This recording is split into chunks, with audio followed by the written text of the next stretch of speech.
এলাকার তো জবাব করা শেষ এখন দিয়ে কই যাও দেখো এই যে কাদের জনগণ দেখে ভালো আইতা। আসক সমস্যা নাই।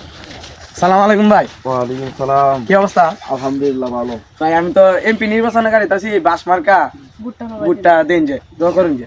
আচ্ছা ঠিক আছে, এমপি নির্বাচন করতেছেন, খুব ভালো কথা।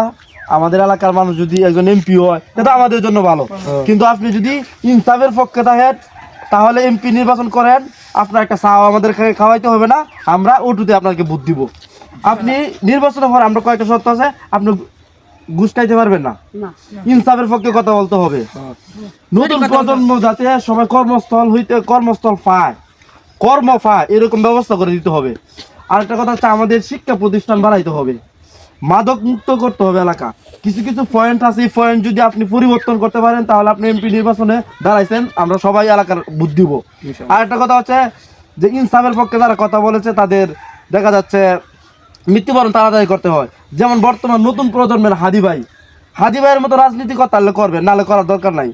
আর পকেট গরম করার রাজনীতি যদি আপনারা করেন তাহলে কোনো প্রয়োজন নাই। এমপি নির্বাচন করে তো যদি ফ্যামিলি নিয়ে আবার বিদেশ যায় বাসা করেন, 10টা-15টা প্লাট করবেন, আর আপনার এলাকার যারা আছে যারা থাকবো কুড়ের গরো খামলা দিয়ে ভাত খাইবো, রিক্সা চালাই ভাত খাইবো, এরকম নেতার আমাদের দেশের প্রয়োজন নাই। এরকম নেতা বহু দেখছি, মানে হাদি মারা গেছে আজকে বহুদিন হয়েছে, কিন্তু আমাদের নেতা কর্মীরা কোনো কথা নাই, কেউ কোনো কথা বলে না, কোনো ফেসবুকে স্ট্যাটাস দেয় না, অনলাইনে কথা বলে না। হাদি হকের পক্ষে কথা বলতো, ইনসাফের পক্ষে কথা বলতো, এই জন্য হাদিকে তারা মেরে ফেলছে। মৃত্যুর পর থেকে এখন পর্যন্ত কোন নেতা কর্মী কথা বলে না, কোনো আইন শৃঙ্খলা তাদের প্রতি অ্যাকশন নিতেছে না, এই জন্য বিচার হইতেছে না। আর নতুন প্রজন্মরে কেমনে জাগ্রত করা যায়, তরুণদেরকে কেমনে কর্মস্থল বাড়ায় দেওয়া যায়, মাদক থেকে কেমনে বিরত রাখা যায়, এরকম পরিকল্পনা থাকতে হবে নেতাদের। কারণ আপনাদের কাছে আমাদের অনেক কিছু পাওয়ার আছে, যে আপনি যদি এখন আইসেন পরবর্তীতে একটা সরকারি প্লাট পাইয়া যাইবেন শহর উঠতে পারবেন, গরিব অসহায় মানুষের পাশে দাঁড়াইবেন না, তাহলে আমাদের এরকম নেতার প্রয়োজন নেই, ঠিক না? আমরা কেউ চা খাওয়া লাগতো না, কেউ টেহা দেওয়া লাগতো না, আপনার সাথে আমরা আছি। আপনি এমপি নির্বাচন করতেছেন করেন, আমরা সবসময় পাইবেন, কিন্তু হাদির মতন হইবেন।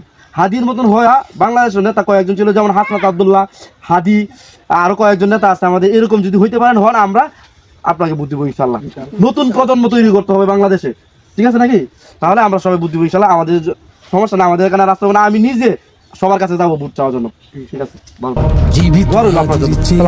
আমার শহীদ হাদির শক্তি ঢের, কোটি প্রাণের কলজে জুড়ে হাদির জায়গা ফের।